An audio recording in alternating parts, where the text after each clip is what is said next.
Assalamu alaikum dear doctor. In this video I am discussing about the history second part, the discussion of the bronchial asthma history. So first question, what is the differential diagnosis or problem list of this disease? So Sarah having poor control of asthma 3 months back may be due to poor compliance, incorrect technique in using inhaler and not suitable device. Father is smoker, even he smoke outside but can also affect her. Reconstruction of the house. Sensitivity to drugs, amoxicillin. Chest infection and wrong diagnosis. Now clinical features for assessment of the severity. So the clinical features, we are assessing the severity. First, mild asthma. Mild asthma, we find SpO2 more than 92% and peak expiratory flow rate PEF more than 50% best predicted. Now severe asthma, how can we find clinically? That is SpO2 less than 92% and peak expiratory flow rate is 33 to 50%. And also severe asthma, pulse rate is more than 140 to 5 years of age old and more than 125 pulse rate more than 5 years of age. Respiration. Respiratory rate more than 40 breaths per minute 2 to 5 years of age and more than 25 breaths per minute more than 5 years. So 2 to 5 years more than 40 breaths per minute and more than 5 years is more than 25 breaths per minute. Now the clinical features life-threatening asthma is that SpO2 less than 92%, peak expiratory flow rate less than 33%, also silent chest, cyanosis, poor respiratory effort, hypotension, exhaustion and confusions. Next question, what are the classification of the asthma? So the types of asthma we know that mild intermittent, mild persistent, moderate persistent and severe persistent. So mild intermittent, the criteria are symptoms daytime that is less than 2 per week and nighttime less than 2 per month, mild intermittent. And less than 5 years and older than 5 years, the exercise tolerance is tolerant. Older than 5 years age old, PEF or FEV1 is more than 80% and PEF variability is less than 20%. Now, mild persistent. Mild persistent asthma, daytime symptoms is more than 2 per week but not daily. And nighttime symptoms is more than 2 per month but not weekly. And mild persistent, less than 5 years old, there is exercise symptoms presence. And older than 5 years, there is PEF and FEV1 is more than 80% and PEF variability is 20 to 30%. Now, moderate persistent asthma. Daytime symptoms, daily symptoms present, moderate persistence, and nighttime is that more than 1 per week.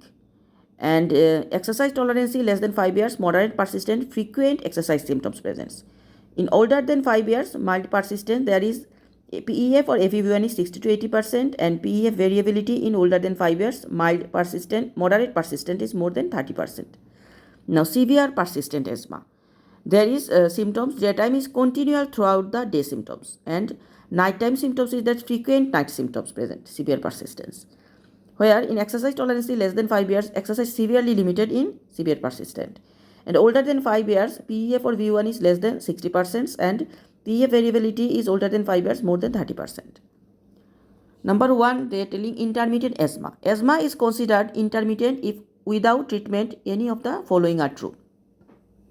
So when we tell intermittent asthma, symptoms difficulty breathing, wheezing, chest tightness and coughing occur on fewer than 2 days a week, do not interfere with normal activities. Nighttime symptoms occur on fewer than 2 days a month.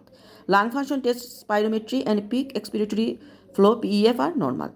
Number 2, mild persistent asthma. So mild persistent asthma when we tell when the symptoms occur on more than 2 days a week but do not occur every day. And in mild persistent attacks interfere with daily activities. There is nighttime symptoms occur 3 to 4 times a month. And in mild persistent asthma, lung function tests are normal when the person is not having an asthma attack. Number 3 is moderate persistent asthma criteria. So moderate persistent asthma criteria is symptoms occur daily. Inhaled short-acting asthma medication is used every day. And moderate symptoms interfere with daily activities. There is nighttime symptoms occur more than 1 time a week but do not happen every day and lung function tests are abnormal. Number 4, severe persistent asthma. The symptoms are severe persistent asthma occur throughout each day, severely limit the daily physical activities and nighttime symptoms occur often, sometimes every night and lung function tests are abnormal. Now what investigation we do in asthma? These are CBC. CBC we see the leukocytosis in case of bacterial pneumonia, lymphocytosis in case of viral pneumonia. Inflammatory marker we do ESR and CRP, then renal function test, liver function test and AC, lung function test, peak flow meter, chest x-ray, hyperinflated chest or pneumatic patches present. Now, what is your treatment plan of bronchial asthma? What is the aim of treatment in bronchial asthma? Control of the symptoms include nocturnal and exercise-induced prevention of the exacerbations, achievement of normal physical activity and growth along with best lung function and with minimal side effects. General measure non-pharmacological. So, what are the non-pharmacological treatment of asthma? That is, fast check inhaler technique, inhaler with large volume spacer. Avoid the cigarette smoking, active or passive. Avoid animal dander. Measure to reduce the house dust mite numbers. Damp dusting, mattress covers, changing carpeted bedroom floors of laminated flooring and washing or freezing toys. Weight reduction. Educate parent and child about importance of the steroid inhaler and encourage use of peak flow diary. Optimize management of seasonal hay fever and of management of infection. So these are the non-pharmacological general measure for treatment of asthma. Now drug therapy and pharmacological treatment of bronchial asthma. Number 1, acute attack. When acute attack occur in mild to moderate asthma, oxygen if less than 94%, salbutamol puff, nebulization 2 to 10 puff plus. Oral steroid 0.5 mg per kg state dose. In case of severe asthma, we give oxygen, salbutamol puff 10 puffs or nebulization 2.5 mg for less than 5 years and 5 mg for moderate than more than 5 years. So for severe asthma, we give ipratropium bromide nebulization, magnesium sulfate inhaler 150 mg, new guideline, and IV hydrocortisone 4 mg per kg every 4 hours. Now about life-threatening asthma. What we do? PICU admissions, inform the consultant, chest x-ray, ABG, oxygen continuous salbutamol nebulization plus ipratropium bromide plus magnesium sulfate nebulization plus IV hydrocortisone. Second line, IV drugs for life-threatening asthma, we give IV salbutamol bolus 15 microgram per kg, IV salbutamol infusion 0.3 to 1.5 ml per kg per hour. Consider subcutaneous adrenaline, consider IV aminophylline bolus per infusions, consider IV magnesium sulfate and consider MV.